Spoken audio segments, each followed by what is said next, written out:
Hello, friends. This is Becky with Becky Budgets, just coming on here to do our week 4 budget for June.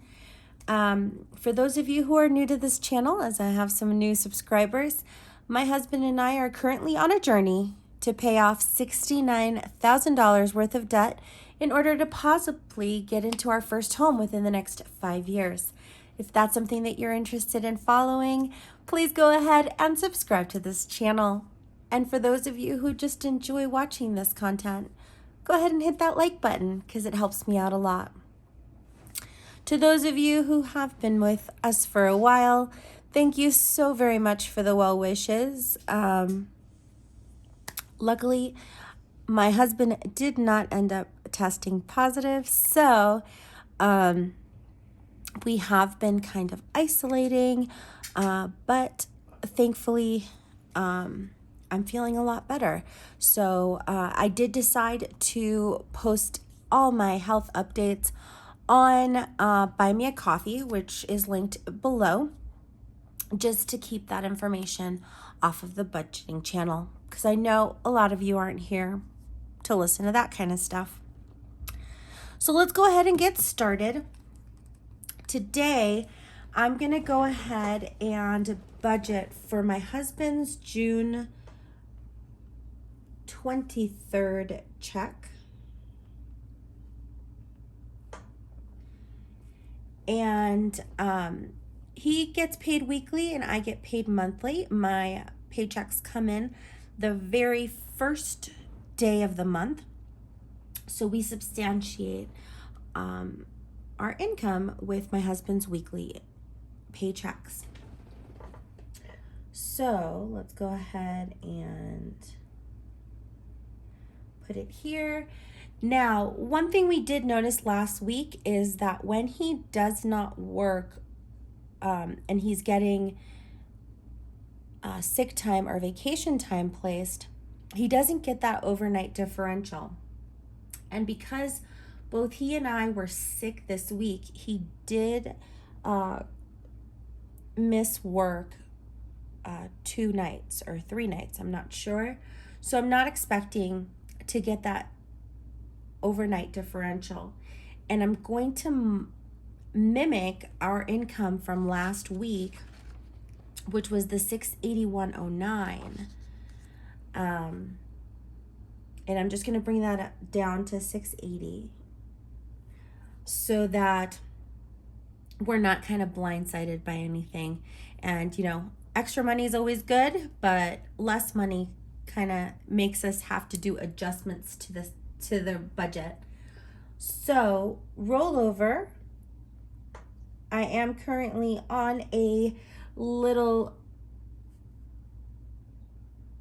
goal to save $100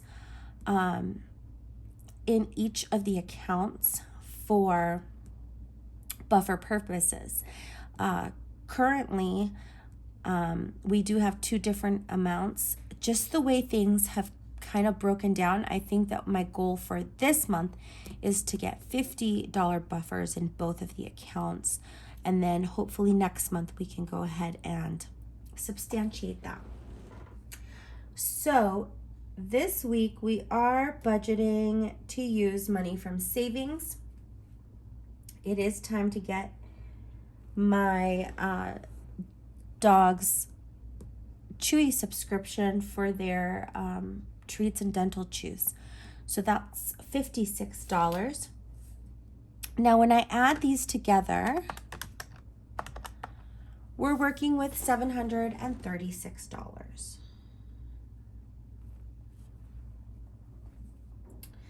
Now, we have 3 bills due this week. So we've got my Chase slate that's due on the 27th. Amazon comes out also on the 27th. And my husband's phone is due on 6/28. Now, we do budget that the slate is going to be $88. Amazon is budgeted for $17, and my husband's phone is budgeted for $57. So when I add those values together, we get $162. And when we take that away from our income, we're left with $574. Now, when I pull that value down, if you all remember last week, I ended up having to lower our food down $100 because the differential was not going to allow us to put $200 towards food. So I still owe our food envelope $100. Gas has already been met. And since I really like having the pet folder or the pet envelope full, what I'm going to do is kind of do a washout in that we're using 56 from savings. And then next week with my husband's paycheck, I'm going to pay that money back just so that I don't have to take that money out, deposit it, and then put it back into the envelope. So it's just going to kind of wash out. Technically, it's going to come right out of his paycheck. I do like to track these though, so that I know how much we're spending in that folder quarterly. So hopefully that makes sense. My hubby already got his. I already got mine. Eating out and miscellaneous have also been met. So our envelope total for week 4 is $156. When I take $156 away from our leftover, it leaves us $418. Now when I pull that over, our sinking funds are set up in a way that they total $100. So I'll go ahead and fill these in. Medical gets $25 a week. Vet, household, car maintenance, and gifts get $15 each. Vacation gets $5. Renter's insurance and car registration get $3 a piece, and then we round it off with 4 to emergency in order to make that $100. Now, before I forget, our renter's insurance policy actually did post, so we know how much that's going to be. Like I said, we currently don't have enough money in our sinking fund to pay for that. So we're ready to go ahead and cash flow that, and you'll see how I bring that value into the budget our first week in July, since that's our biggest income of the month, and it's easy to go ahead and cash flow things. So that should be on our next weekly budget, since we'll be doing the first week of July next week. When I take $100 away from that leftover, that leaves us $318. Now, as always, I do these little sections out of order. One of my wonderful subscribers kind of mentioned to go ahead and just relabel them, but my OCD eyes would not allow that to happen. So I just prefer to do these out of order and then keep everything nice and neat on the sheet. So Dell is our snowball goal for this month, or for the foreseeable future. I know that my husband's 52-week challenge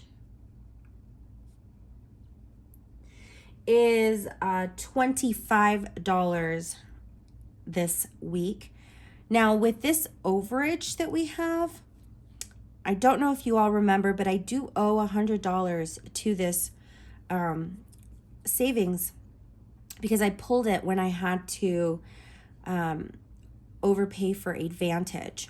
So I think that this is a good week to go ahead and plan on adding 50 of the 100 that I still owe the 52-week challenge. So instead of putting $25, I'll put $75.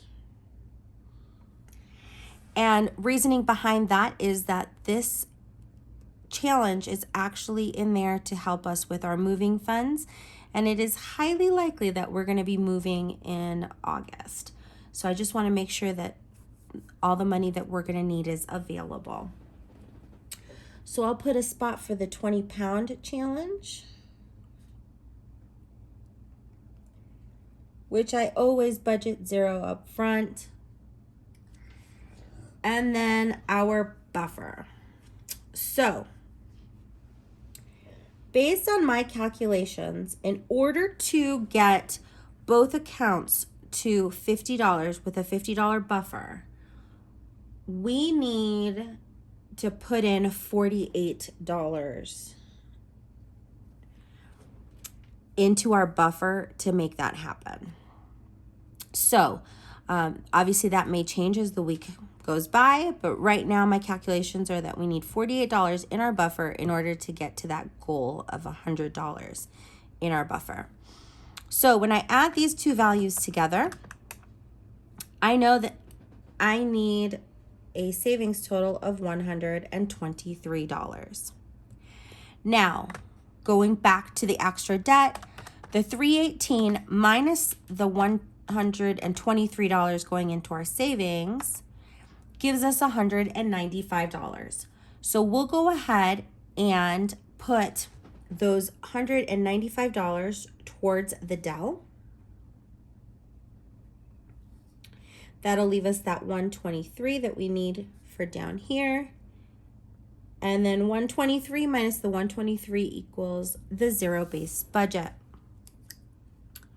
Now, just a reminder to everyone, because this is going to be the last week of the cash stuffings, and I like to put in our bulk payments for the month before the end of the month, just so that it doesn't get, or it brings down the amount of interest that is charged on the account. I'm going to go ahead and hold off from withdrawing these $195.